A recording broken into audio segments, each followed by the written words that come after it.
smile when all you want to do is frown and cry. I know times is hard. Hi, welcome to the ketrianaYvonneShow. Today's guest is malikTurnage of the podcast Conversations with Malik. Malik, welcome to my show. Hey, thank you for having me. I really appreciate it. I'm honored. Thank you for being here. I just want to say the few words that I know of this man. I live in the neighborhood, and I, called him because I saw you did a great job at marketing. I saw everywhere I went, it was like a card or it was a poster plastered on places I visit.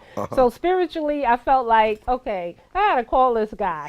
I know he has a podcast, but he has to come on the TV show of ketrianaYvonne. So Right. I'm glad that you were able to make it because I know you do your own podcast. Yes, I do. Yes, But I do. would you like to share with us what your podcast is about, how it came about? Sure. Wow.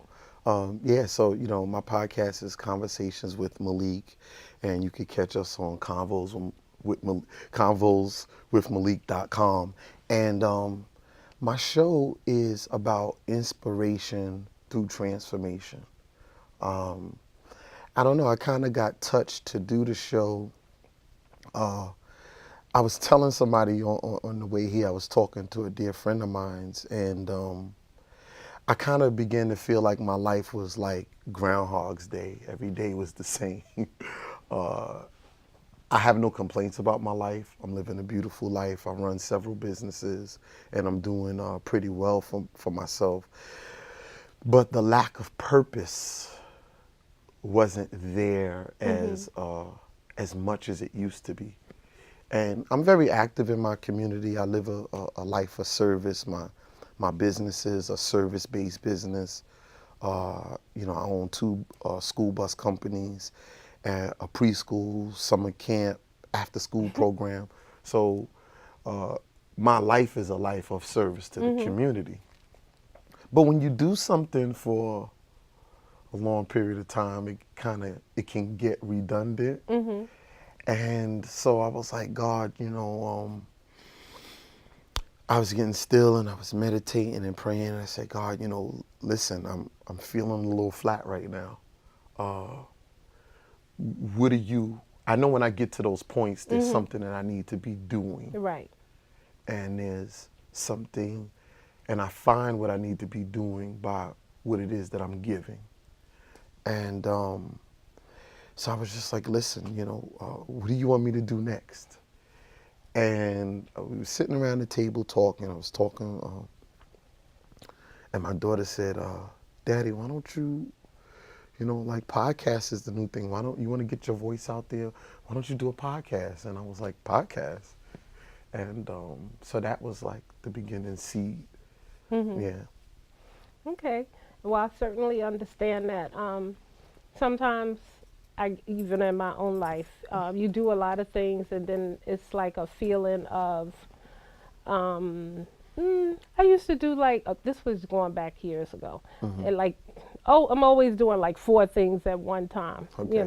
and then it's like, for me, it's like, well, what is the purpose in it?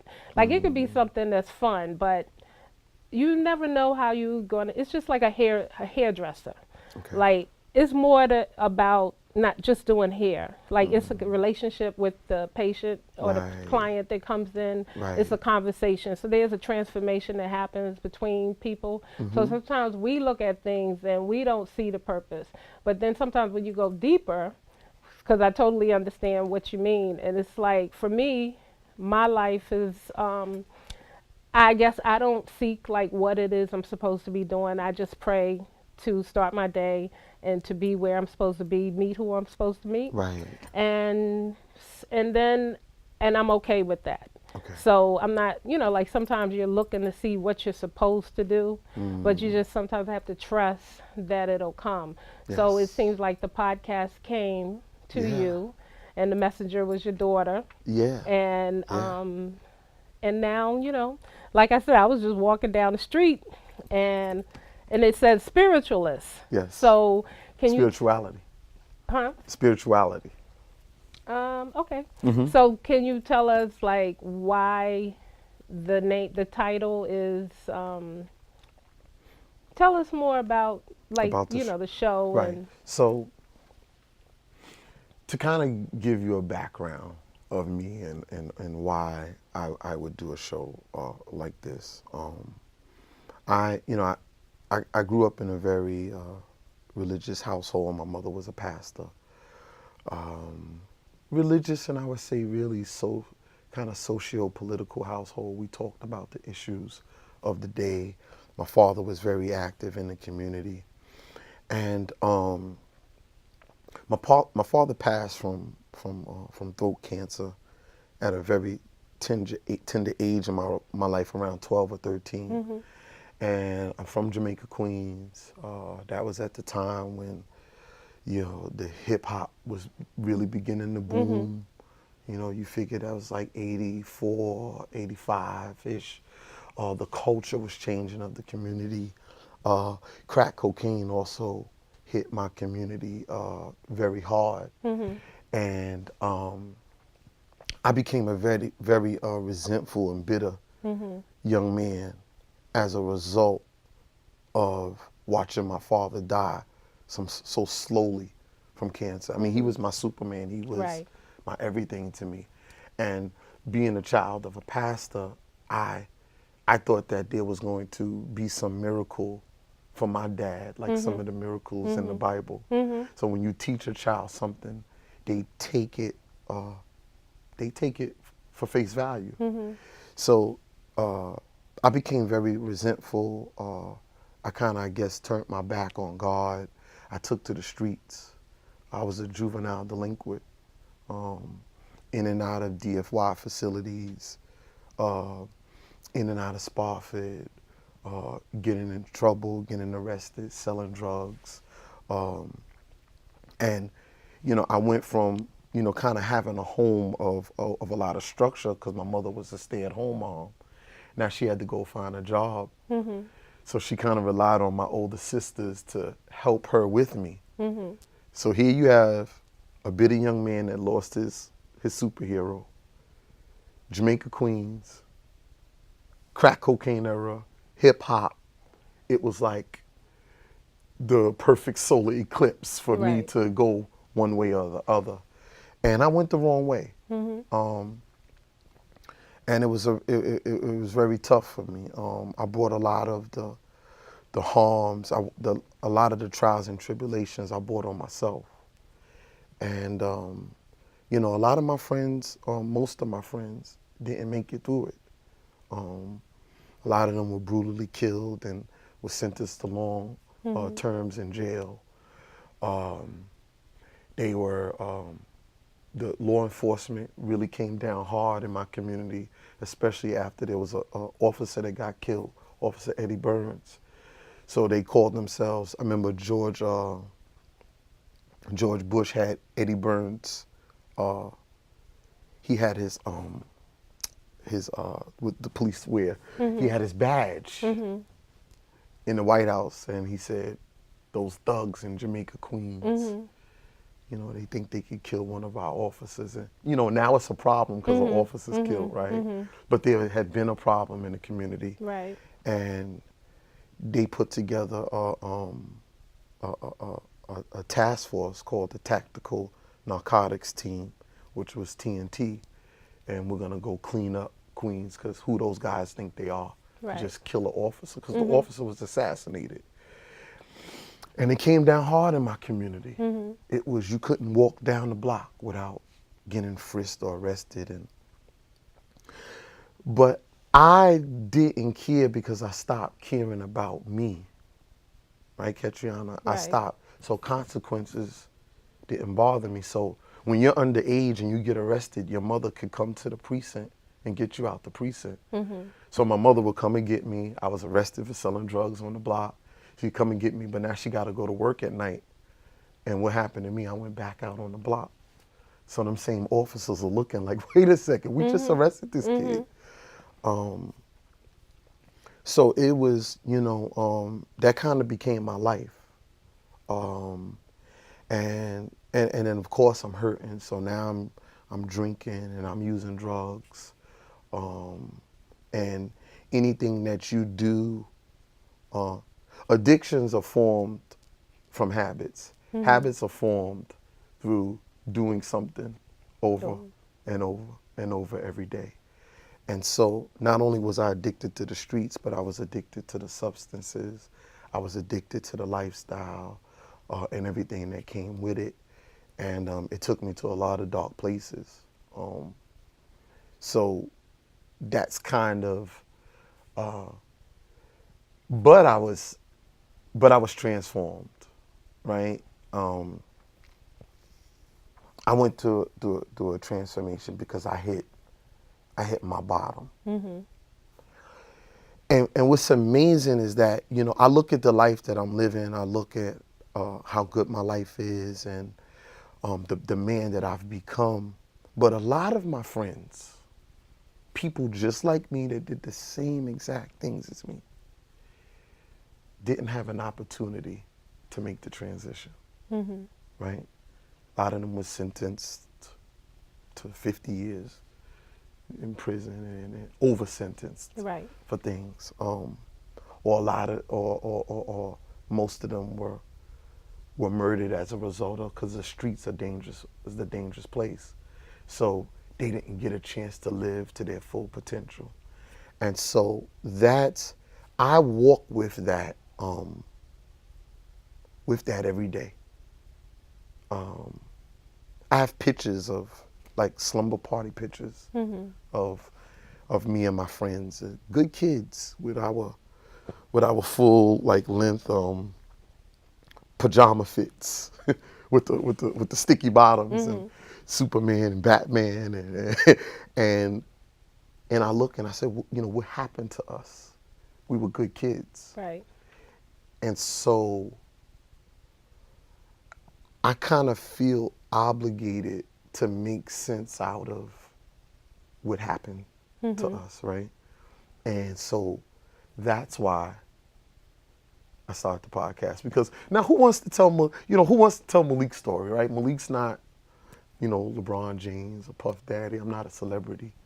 But absent of LeBron James, I mean, we know Puff had similar backgrounds. So it's lots of people now that are entertainers and doing things in the world, but they came from a background of the streets and they have a story to tell. Right. So I guess in your case, do you feel like all of the trials and tribulations that you went through and wanting to represent, like, you know, the people of your youth that didn't get a chance, it's almost like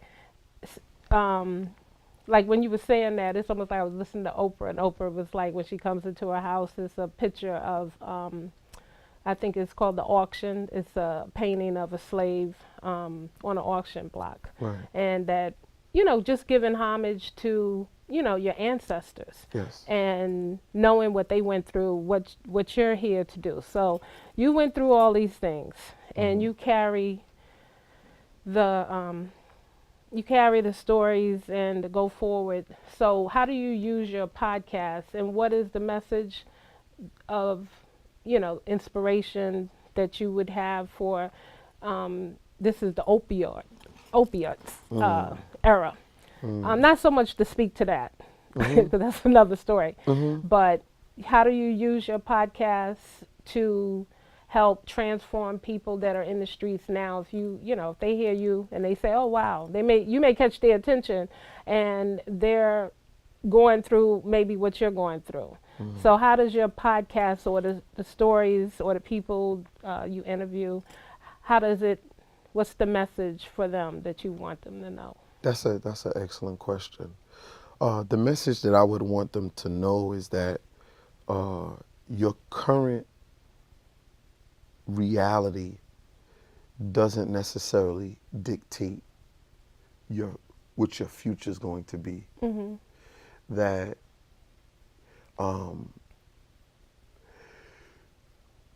you gotta kind of have a vision for where you want to go, right? That wherever you are right now, it isn't gonna stay that way permanently. You could be in a dark place. You could be in a place that you don't see any way out of. But there are people like Malik, who's an example of, yo, he's been where you've been, and look at him now. But open yourself up to the help that's there. Whatever, open yourself up to the help. Let the help you, and don't tell the help how to help you. I find I spiritually mentor people, and some people come to me and they want to be in my life, and they're like, hey, I think if I talk to him and get this brother in my life, he has insight and maybe he can help me. But then they don't want to do what's suggested. The hard work. Ayanna Van Zandt talks about, you do your work, right? Right. And whatever the work is. The work is, that's the hard part. Because then I have to surrender to the fact that I'm not the solution. I don't know what it is I need to do. And could you help me? Whether it's somebody that's suffering from mental health issues, addiction, whatever it is, whether they've been raped or molested as a child, like whatever it is, right? But I find the reason why it's so hard for people to change is because I gotta do something different. I gotta start doing things different in the right here and now that's gonna bring about a different future for myself. And I guess I understand why it's hard, because it was hard for me, because I thought that things were just gonna change through osmosis. I thought that, okay, it can't be this bad forever and something magical is just gonna happen. But the magic is really in that person that was just telling me, hey, I'm gonna pick you up tomorrow and spend some time with you. Right? That was those little magical moments that God and the universe was speaking to me through people who were already around me. And so that would be my message to them, that really open yourself up to the help that's around you. Right. And that leads to, the proverb, when the student is ready, the teacher will appear. And that's when people are ready. And when the teacher's ready, the student appears. So you just have to be open and be ready. And people show up. People say things. People can say, I know, even for myself, I have had people cross my mind. And I guess something just came to my spirit to call a person, tell them. It could be something that person is supposed to do. Now, if I call you up and tell you, you're supposed to be on my show, right. Trust me, it's the reason that you're supposed to be here. Now, if you don't show up, I don't know what's going to happen, but won't be as good as you just listened and showed up. So you showed up, so that's a good thing. I showed up. Yeah, that's just one example that I'm going to use. But isn't that a big part of life, just showing up? Yes, it is. Yep. When you show up, the solution, the people, everything shows up and is ready for you. But when you're not ready, and you're questioning how I'm going to do it, and you're not listening to people. Like I've learned, I guess, in my life, if anybody says anything to me and they're of age, and it could be a child, I'm listening to them, because just like you or me, we're all deliverers of messages. Yes. So if people listen to the message, then they can move on to the next place, to the next stage. And so I have a book, and people tell me something, I write it down, and it might be something I'm resistant to, but they told me. So I said, that's a message. Okay, let me do this, you know, because I don't always listen. You know, that was a growing part for me Yeah. to listen to people. Yes. But I learned. Yes. So, you know, you have to listen. Yeah. So, and most people, they're not going to tell you anything wrong. You know, just like we're living life and you have a podcast and I have a show, it's just people walking around delivering messages. Yeah. Yeah. And, Yeah. you know, they don't need a show to do that. Yes, that's true. So, That's true. so it's important. So how long have you been doing the podcast now? I've been doing the podcast. I went and bought my podcast equipment back in, I think it was June of 2017. So it was last June. Okay. I went and bought the podcast equipment. And right after that, I got a letter in the mail from MTA. Now, I'm an entrepreneur. Mhm. For a job that I applied for a train operator, I applied for, what was it, maybe 12 years ago. Mhm.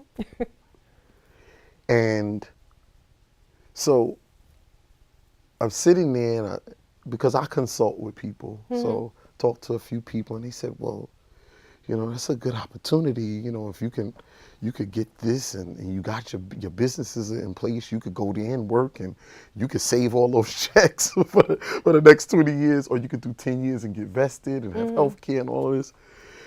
So the consensus was, Malik, at least just go check it out. Mhm.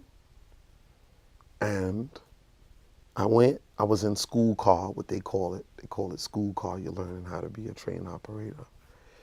And that was tough for me because I'm a hands-on owner, so I kind of like to be there. So I had to let go and turn off my phone. So, you know, letting go. Oh, I got to let go again. Oh, letting go.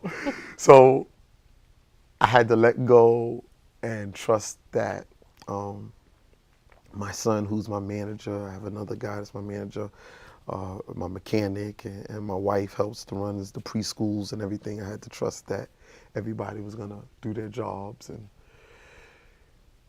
I was there for about 3 or 4 months. About 4 months. I started in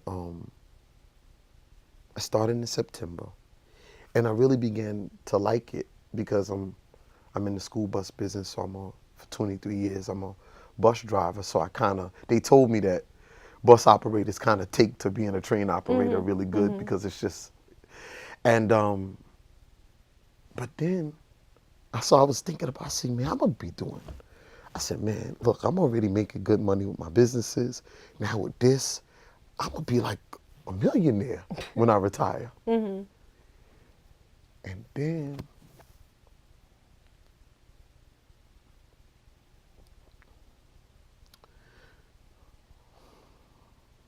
Spirit said to me, but that's not why I saved you. I didn't spare you for you to just have your personal riches and glory. Personal comfort. I spared you for you to be a carrier of my message. Because if I thought you wasn't going to carry my message, you could have went the way of everybody else. And I resigned. I resigned just to do the podcast. Period. And I've been kind of reborn again with purpose. I talked about the purpose because it's funny, the podcast is teaching me more about me and me interviewing people. It's an ironic twist of the people that I'm meeting, where it's taking me in a short amount of time. So I go, my garage is filthy. It has all of this stuff in it. We just moved to this new house out in Long Island. 2 years ago. So my garage, you can imagine my garage is a storage unit. So now it's like, I want to have my own studio because I'm an entrepreneur. Right. I'm an owner. I always think like that. Right. So I'm like, okay, I got to have my own studio. And so I put all this money into my garage. I don't know if I'll show you pictures of the studio. It's really nice. I convert the garage. I manually pull all of the stuff out and bring contractors in. And I invested all of this money into just being obedient. Because it may never make me money. That's not, Right. It's that not wasn't the purpose. instruction. The instruction Right. was to do it. Right. And that's all you're supposed to follow. The You instruction was to do it. you follow, and the podcast might not be the thing that brings the money, but it'll be in another form or another, maybe one of your other businesses, but the obedience of listening. So that's not even for you to figure out. Wow. And I understand that. It's, I'm all for entrepreneurship. My sister, I have to give a shout out to my sister. She just retired from MTA Okay. after 27 years. Nice. She started in the time, I guess it was 25, 55. So she's still, Gotcha. it's like a good age to do something else, enjoy life. Nice. And I wish her happy retirement, Nice. Teresa Green. Nice. And so that's interesting. So Yeah. you gave that up, you built a studio, and you're following the word and delivering the word through your conversations. And hopefully many will be touched and the words will be received, lives will be transformed. Yes. It'll be other people that maybe heard your podcast, said, hey, let me wake up from what I'm doing and get it together. What I'm going through, it just didn't happen to me. It happens to a lot of people. Everybody's going through something, Yes. but the thing I guess about life is it can get so heavy. And if you're not talking to someone, you kind of feel like it's only you. Yep. But the more people you talk to, it's not everybody. The more you realize. I think the message for today is, if you're feeling bad, just pick up the phone. Don't tell anybody what you're going through. Let them tell you what they're going through. And I guarantee you will feel better. Wow. Because you will be like, wow, your problem will be gone. Wow. Yeah. So, Yeah. these are the times we're living in. And even when you look at, suicides, you don't look at other people's lives and say, wow, they got it going on, And maybe that's the pressure for people. Maybe they think that their life is not where it should be because, we're watching TV. Right. And it's glamorizing everybody like that they have all these things when they really don't have all of those things. Because when you do the math, you could have a little bit of money and live at a certain level. And then when you have a lot of money, you can have a more lavish lifestyle. But in order to maintain that, you also have to keep working, Yes. keep producing. Yes. So it kind of levels out to the same thing. Yes. So how many things do you need? Because it is going, it happens in a cycle. They're like people that accumulated a lot of things, and then they get rid of them, and they realize that they don't need all these things, and they want to go back to a simple life. Right. And I see that pattern happening again. So, the basic thing is to just be happy, and happiness is within us all. It doesn't come from owning some sneakers, it doesn't come from a bigger house, it doesn't come from losing weight, it doesn't come from any of those things. It just comes from everyone making a decision that just to be happy Yes. from within and try to make other people happy by just being. That's why I guess I'm Ketriana Be Love. And in that that's all. Just be love. And then be we're all love. okay. I like that. I like that. See, I was supposed to hear that. Okay. Because at the end of the day, God's message is to love. It's Yes. simple. But I don't know, we get it kind of twisted, and we think it's to look good, do more, and you're just supposed to love. Yeah. So, and since I'm talking about love, I just have to because it's on my heart. I have a show, and I have the greatest crew, and they're regular, and they're all here today. And I do not go through They smiling any back there, day of too. my life where that I'm not thankful. I'm thankful for the people that show up for me, because you all show up for me all the time. And Wow. it doesn't get any better than that. I can say that much. And so I just want to thank you, Stella. I want to thank you, Sally. I want to thank you, David and Eric and Mr. Mark. Thank you all, and all the other people that helped me. But this is like my main crew, and they're the best. Thank you. Oh, So, make me cry. I know, I always get choked up and want to cry, because it's important to me to know, for people to know. Yes. And I talk about it all the time. It's like, and I can say, even with the things that I do in my life, and when you're on purpose, because things just work. I've worked on a lot of crews. I worked with a lot of people. I work a full-time job, and it is a difference. We may get a slow start, but it works out. And it's the one thing that I never worry about, because I know.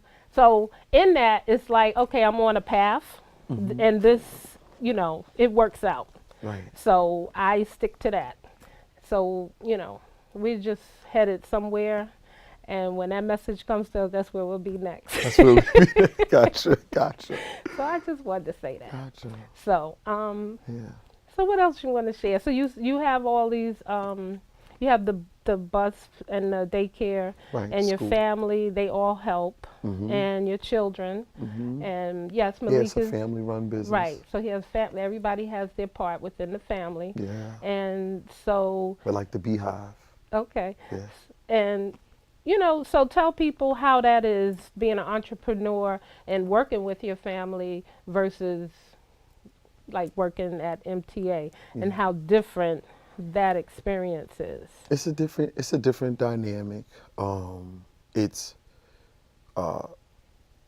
challenging. Sometimes my children grew up in the business. They grew up riding on the buses, being transported to school in the buses, being at the daycare centers, there doing their homework. And as a result, it's kind of, two of my children have started their own businesses. Okay.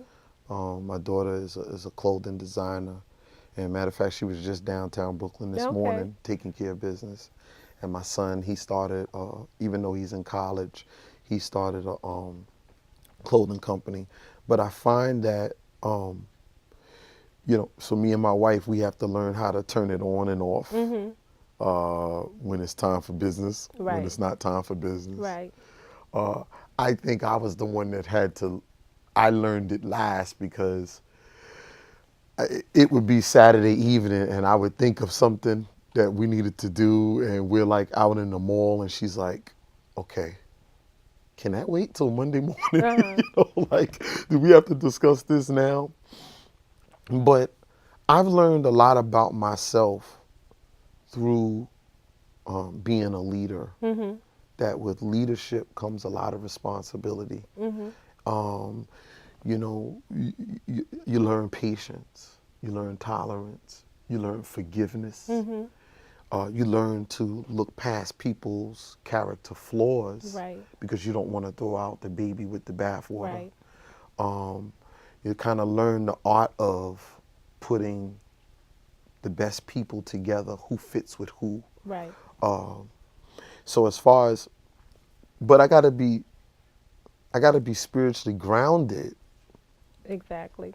so I can do all those things, because the company is always gonna represent its leadership. Exactly. I tell people, if you go in a building, you go into a business, and you watch how it's run, it gives you a good idea of who the owners are. Exactly.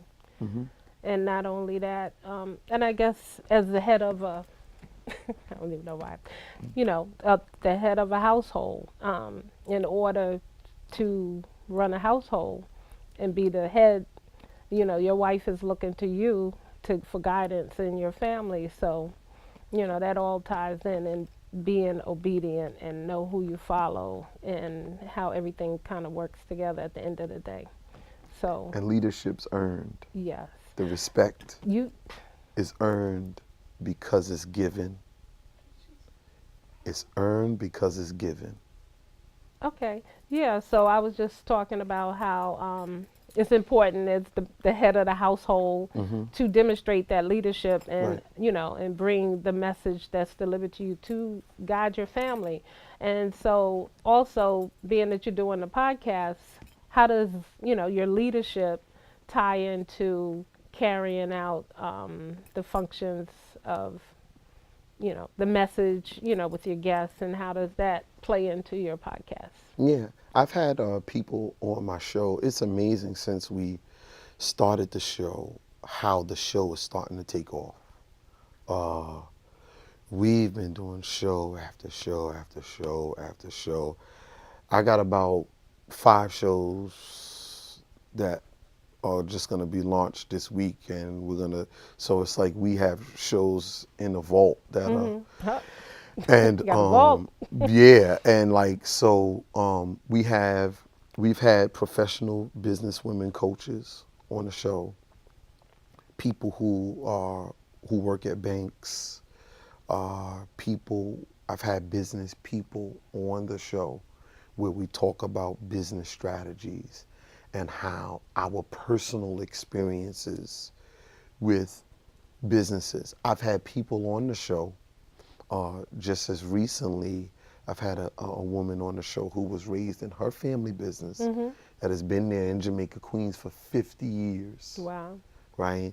And her father passed, and she's had to take over the reins of being a leader because her mother's elderly, and to recreate the business. 50 years in itself is a testimony, but to recreate it and be relevant, and they own like the block of all of the businesses that are on the block.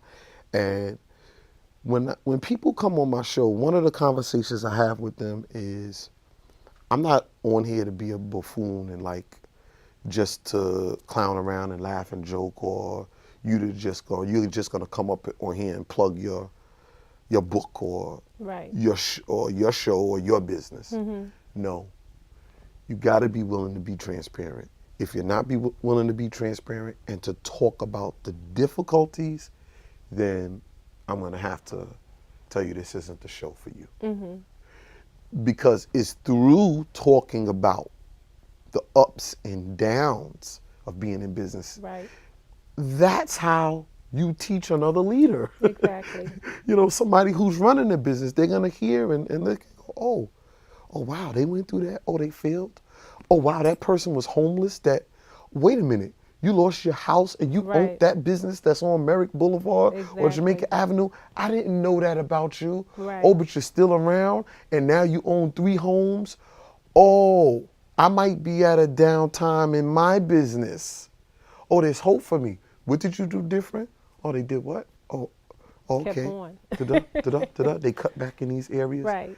So I tell people, I need you to be willing to give me details, directions, and instructions of how you manage from day to day. You don't got to give me inside tips so that your competition will go, oh, no. But just give me general to kind of help somebody else who could be struggling. So yeah.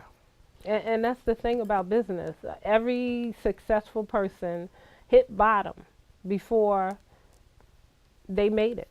And Think and Grow Rich, any book you read will tell you. I don't know really maybe that'll be a challenge for somebody to give me like 10 people that made it and never had challenges and never failed. Every successful person I know has the story of success is failure turned upside down. Yes. So that's what business is. You Yes. got to go through some stuff in order to know what you're doing, because it's not an easy thing, you know. Um, so you have to work through some things. You have to learn, and you only learn by going through it. If it came to you so easy, believe me, some things may come to some people easy, but they don't keep it because they didn't get it by failing first. So what is, I don't know, Yeah.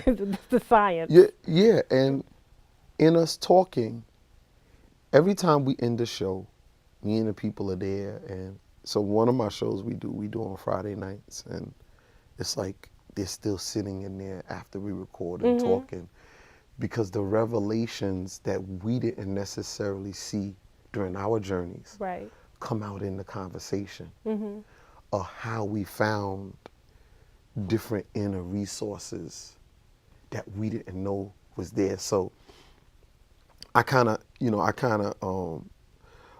there's a sister who's a rocket scientist. Her name is Olympia Lipone, and I was listening to her story, and she grew up in South Central LA. She had it rough, and she literally became a rocket scientist. She, 31 of NASA's flights, she was the person, that African American sister, who had to approve. Right. The flight didn't go out unless she approved of it. And she had to check over everything and make sure. And she was talking about how everybody tends to think that rocket scientists are smart. So there's the saying, oh, not as smart as a rocket scientist, or it doesn't take a rocket scientist to figure this out. She said, it's not that we're smart or brilliant or intelligent. She said, it's that we're not afraid to fail. And people see the successes, but if they worked here with us day in and day out, they would think we're a bunch of idiots. Right. And she started laughing. She said, because we get it wrong so many times. But it's every time we get it wrong, we learn another lesson. we don't have to do that anymore. Right. We know that that's off the table. And in business, I find that that's a lot of, it's funny because I kind of find myself almost not looking to fail, but I find myself looking for the lessons. That I'm not afraid. John Legend made a song, I'm Not Afraid to Fly. And, who do you think you are? I love the record. And I was driving, and I said, oh, shoot, I get what he's saying. I'm not afraid to fly. I want to tell you an amazing story. Around that time that he came out with the record, I didn't live where I was living now. I was living in Laurelton, Queens, and there was a bush, a big bush, maybe a little bigger than this, but it was, wow. And it was right outside my door. Like my front door was like off to the side. And this bird had two chicks or whatever they were called. And I was like, oh, wow, that's nice. I used to look at them through the window, and she used to catch food and come and feed them and stuff, right? And so this one day, and I was watching them get bigger and everything. I was telling my kids, because I love animals. So this one day, the bird, I came out of the door, and they used to always be scared of me. So if the mom wasn't there and I came out, they would like move and go down, and just hide. This one particular day, I come out, and the thing was calling to me. And it was in the nest, and it was at the edge of the nest trying to call to me. And I'm sitting there like, well, why isn't it afraid of me? And where's the mom? And I'm like, I don't want the mother to come and come and peck me. Because one day I was like looking at him, and she came down and swooped. And I was like, oh, shoot, I had to jump in my car. And it was calling to me. And I said, oh, wow, it's hungry. And then I said, oh, the mom abandoned it, because what the mother does, it feeds Leave. it, and then it gets to the point where now you gotta. Fend for yourself. So the other one flew away. Its other sibling, brother, sister, whatever, it flew away, and it was there. Now it wasn't afraid of me no more. It wanted somebody feed me, somebody take care of me. Or watch me fly. And I literally sat there, and I said to it, I said, I'm sorry, but I can't fly for you. I said it to the bird around the same time the song was out. I said, I'm sorry, I can't fly for you. You gotta fly on your own. And it was like I had an experience. I said, but I get it. Because in order to fly, you gotta trust something you can't see. You can't see the air. Right. So you gotta go off and trust, but you gotta trust what you see might be working for somebody else, because obviously it watched its mother fly back and forth. It watched its sibling fly away.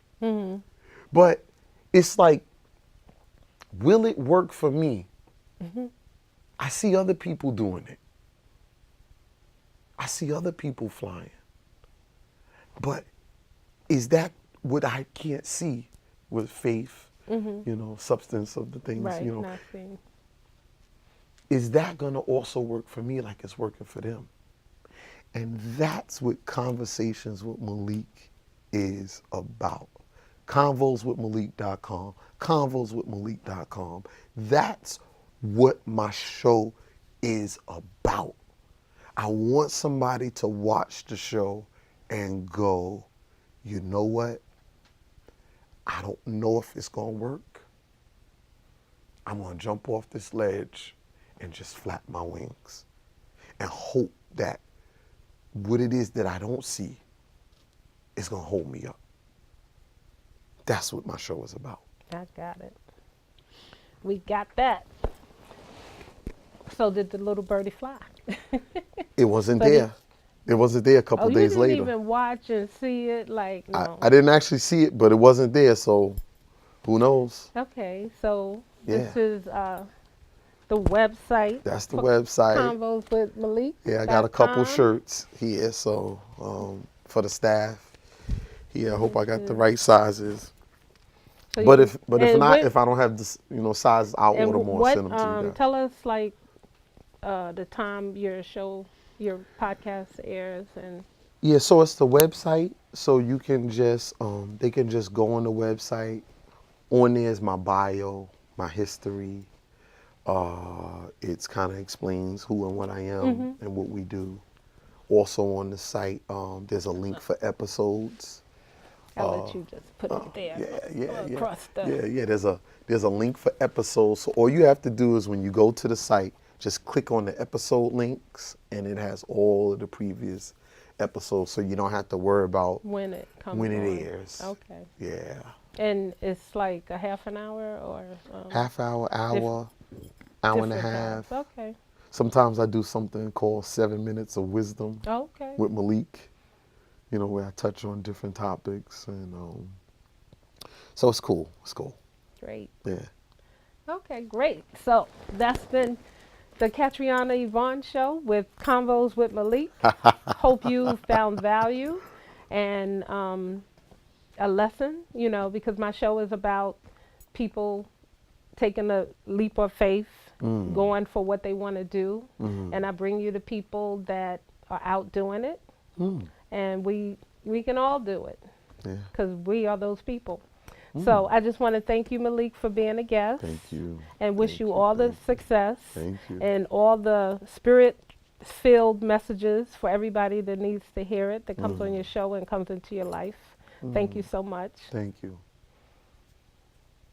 Thank Thank you you. for having me. Thank you for tuning in to another episode of Conversations with Malik. I would like to thank everybody who's supporting us. Please check us out on our Facebook page, Conversations with Malik, and check out our website, convoswithmalik.com, convoswithmalik.com. Like us, share us, subscribe, and spread the word and even comment. And today, I'm talking about what is strength in 7 minutes of wisdom with Brother Malik. What is strength? How should strength be applied? I find that sometimes we're applying strength in the wrong areas. And what we're doing is we're blocking ourselves off from the blessing of surrender. We're blocking ourselves off from the help that is out there to help us get over obstacles and hurdles that are in our way.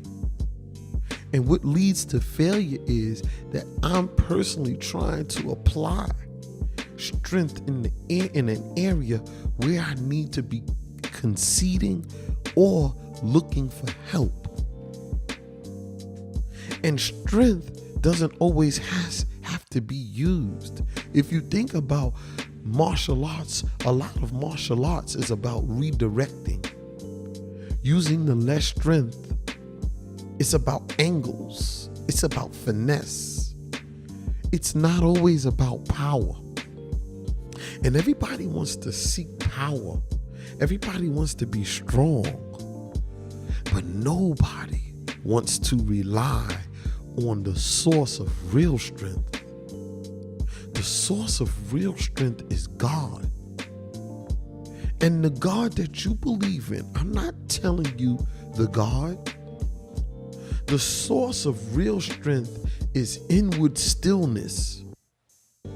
The source of real strength is serenity in the mind, stillness in the spirit, and ultra laser focused on the right now present moment. Strength is the ability to forgive. Strength is the ability to accept. Strength is also tolerance. Strength is patience. Strength is endurance. Strength is persistence. Strength is looking past the faults of others. That's also strength. See, everybody think strength is also not saying something when I want to say something. See, everybody think strength is power, direct force. You know, there's power in not doing something that I wanted to do that I know is wrong. There's power in that. It takes a lot of strength not to curse some people out. Ooh, baby. Talk to me, y'all. Talk to me. This is 7 minutes of wisdom. And what happens as a result of some of the things that I don't need to be doing? Strength is not doing things that I don't need to be doing. So what results from that is real fortitude, a reliance upon the divine power that's trying to usher me into greatness. Everybody can be great, but everybody can't rely on the power of the universe, the power of the ancestors. Don't you feel the power around you? Yes, around you. It's there. But it gotta be tapped into correctly. And when you don't tap in correctly, you start to misuse principles of strength the wrong way, and it ultimately leads one into being into a weakened position than you started out in. What's the sense in starting out trying to be strong and wind up weak, wind up falling into a place of despair and a lack of hope? Because the enemy